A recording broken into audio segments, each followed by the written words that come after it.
வணக்கம். என்னோட பேர் விஷ்ணு பிரகாஷ். இது திருப்பூர் மாவட்டம், உடுமலைப்பேட்டை வட்டம், கல்லாவரம் கிராமத்துக்கு ஒரு மேற்கு தொடர்ச்சி ஒட்டி. இது ஒரு குக்கிராமம். இங்க பாத்தீங்கன்னா எனக்கு 5 ஏக்கரா நியர்பை எனக்கு தோட்டம் இருக்குது.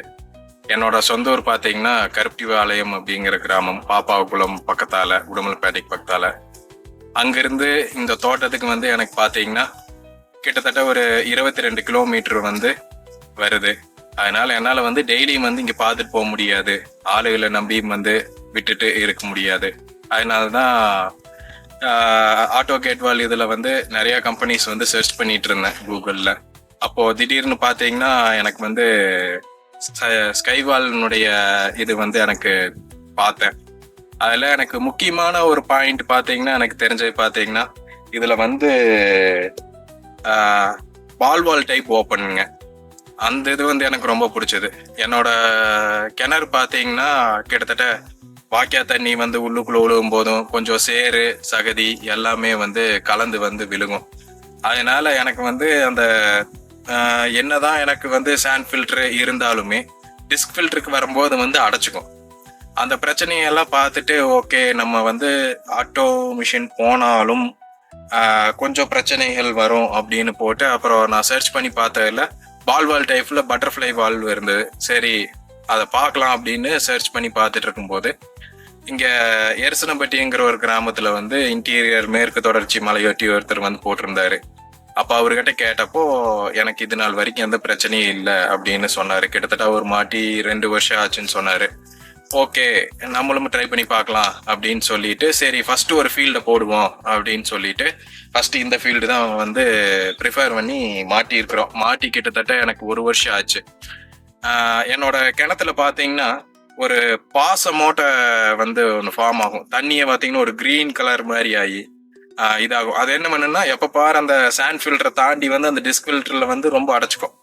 அப்புறம் நான் கொஞ்ச நாள் பார்த்துட்டு அந்த டிஸ்க் ஃபில்டரையே கழட்டி போட்டுட்டு அதுக்கப்புறம் சரி ஆட்டோ மிஷினுக்கு அதே மாதிரி பண்ணிக்கலாம், டிஸ்க் ஃபில்டர் எனக்கு வேணாம் அப்படின்னு போட்டு சரி அடைக்க கூடாது அப்படின்னு ஒரு விஷயத்த பார்த்தேன். அந்த அடைக்க கூடாதுங்கிறங்கேட்டி ஓகே நம்ம எனக்கு இது கொஞ்சம் பெட்டரா தெரிஞ்சது. எனக்கு ஓகே பண்ணலாம் அப்படின்னு சொல்லிட்டு பண்ணினேன். கிட்டத்தட்ட எனக்கு 1 வருஷம் ஆச்சு. அந்த டிஸ்க் ஃபில்டரே கிடையாது. டிஸ்க் ஃபில்டர் பாத்தீங்கன்னா என்னோடது ஓப்பன்ல தான் இருக்கும். இப்போ வரைக்கும் அடைக்கிற பிரச்சனை டேப்பு இது எதுலையுமே இந்த கேட் வால் ஆகட்டும் இது நாள் வரைக்கும் எனக்கு எந்த பிரச்சனையுமே இல்லை. அதே மாதிரி அவங்க சப்போர்ட்டு எல்லாமே நல்லா இருக்குது. என்னோட பாத்தீங்கன்னா நான் இடி மின்னல் இந்த சீசன் வர்றப்போலாம் பாத்தீங்கன்னா என்னால வீட்டில இருந்து வரவோ டிடி சுவிட்ச் ஆஃப் பண்றதோ இல்ல டிரான்ஸ்ஃபார்மர் இருக்க ஃபியூஸ் கேரியரை கழட்டி வைக்கிறதோ இதெல்லாம் என்னால முடியாது. அதுக்காக நான் இது நாள் வரைக்கும் கழட்டினதே கிடையாது. ஒரே ஒரு டைம் இடி மின்னல் மலைக்கு உள்ளுக்குள்ள ஒரு ஃபியூஸ் கொடுத்துருக்குறாங்க. அது ஒரு ஃபியூஸ் 2 ரூபா வரும்னு நினைக்கிறேன். அந்த ஃபியூஸ் மட்டும் ஒரே ஒரு டைம் போச்சு. அதை மட்டும் ஒரு டைம் மாத்தி விட்டேன். இப்ப வரைக்கும் எனக்கு பிரச்சனைங்கிறதே கிடையாது. அதே மாதிரி ஆட்டோ மிஷின்ல இவங்கிட்ட நான் ஒரு அப்டேட் கேட்டிருந்தேன். மாட்டி ஒரு கிட்டத்தட்ட ஒரே மாசத்துல ஒரு அப்டேட் கேட்டிருந்தேன்.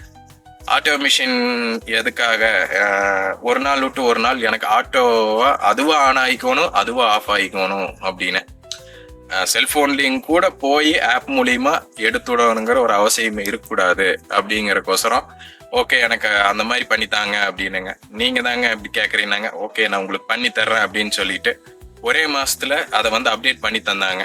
அதே மாதிரி ஒரு நாள் டு ஒரு நாள் அதுவா ஆன் ஆகிக்கும் அதுவா ஆஃப் ஆகிக்கும் ஓடி ஆஃப் ஆகிக்கும். அப்புறம் இது ஷிஃப்ட் கரண்ட் 2 ஃபேஸ் 3 ஃபேஸ் இருக்கிற ஷிஃப்ட் கரண்ட். இதுல பாத்தீங்கன்னா எனக்கு 2 ஃபேஸ் 3 ஃபேஸ் லைன்ல பாத்தீங்கன்னா எனக்கு 2 ஃபேஸ் ஃபர்ஸ்ட் ஓட்டிட்டு இருக்கும்போது பாத்தீங்கன்னா காயில் போகிற பிரச்சனை இல்லைன்னா அந்த கண்டென்சர்னு ஒன்று இருக்கும், அந்த கண்டென்சர் பிரச்சனை எல்லாமே இருந்தது. அதுக்கப்புறம் தான் யோசிச்சேன் சரி 3 ஃபேஸ் மட்டும் ஆன் பண்ணி விடுவோம், 3 ஃபேஸ் வந்தா மட்டும் ஓடணும். ஆனா இந்த 1 வருஷத்துல எனக்கு காயில் பிரச்சனை எதுவுமே கிடையாது. 3 ஃபேஸ் மட்டும்தான் ஓடுது. நைட்டு 12 மணி 1 மணி கரண்ட் வந்தாலும் அது வாட்டில் ஆனாய் அது வாட்டில் ஓட ஆரம்பிச்சிருது. இப்ப வரைக்கும் எனக்கு எந்த பிரச்சனையும் இல்லை. அது வாட்டில் போயிட்டு இருக்குது. அடுத்த ஃபியூச்சர்ல மறுபடியும் இன்னொரு தோட்டம் நியர்பை 1 கிலோமீட்டர்லயும் இன்னொரு தோட்டம் இருக்குது. அந்த இதுக்கும் கேட்டிருக்கேன். பிளஸ் ஃபெர்டிலைசர் இதுவும் கேட்டிருக்கிறேன். அதே மாதிரி ஃபெர்டிலைசர் கரைச்சுடுறக்கு அதுல எல்லாம் இது எந்த பிரச்சனையுமே இல்லை. இந்த வாழ்வை பொறுத்த அளவுக்கு எந்த பிரச்சனையுமே இல்லாம அது வாட்டில் எனக்கு இப்போ வரைக்கும் ஓடிட்டு இருக்குது. எனக்கு இதை பொறுத்தளவுக்கு இந்த ஒரு வருஷத்துல எனக்கு எந்த கம்ப்ளைண்ட்ஸ் எதுவும் பெருசா ஒன்றும் கிடையாது. ஆள்கார் தண்ணி எடுத்துட்டு போகும் இந்த ஆட்டோ கேட்வால் மாட்டுறதுக்கு முன்னாடி வந்து ஆட்டோ கேட்வால் வருவாங்க. இல்லாததுக்கு முன்னாடி வச்சுட சொல்லுவேன், வச்சுடுவாங்க. நைட்டு தண்ணி 2 கேட்வால் திறந்துட்டு போனாங்கன்னா வெடிய வரைக்கும் அந்த 2 கேட்வாலே தான் ஓடிட்டு இருக்கும். நிறைஞ்சு வலிஞ்சு போயிட்டு இருக்கும், எக்ஸஸா வாட்டர் போயிட்டு இருக்கும். இந்த ஆட்டோ கேட்வால் மாட்டினதுக்கு அப்புறம் அந்த 2 மணி நேரமா என்ன டைம் நம்ம செட் பண்றோமோ, நீங்க இந்த கேட்வால் 3 மணி நேரம் செட் பண்ணீங்கன்னா அந்த 3 மணி நேரம் முடிஞ்சதுக்கு அப்புறம் அடுத்த கேட்வால் ஒரு சைக்கிளிங் முடிஞ்சோடனே கரெக்டா ஆஃப் ஆகி இதாயிரும். டிரான்ஸ்ஃபார்மர் ஃபியூஸ் போனாலும் சரி, எது போனாலும் சரி, வோல்டேஜ் டிராப் ஆகி வந்தாலும் மோட்டர் ஓடாது. கம்ப்ளீட்டா நைட் 12 மணிக்கு கரண்ட் வருதா, அதுவா நைட் 12 மணிக்கு ஆன் ஆகி கம்ப்ளீட்டா வந்து நீட்டா பாஞ்சுக்குது. எனக்கு இது ரொம்ப ஹெல்ப்ஃபுல்லா இருக்குது. அடுத்தது மறுபடியும் பண்ணாலும் இவங்க கிட்டயே மறுபடியும் அடுத்த ஃபீல்டு பண்ணலான்ட்டு ஒரு முடிவில் இருக்கிறேன்.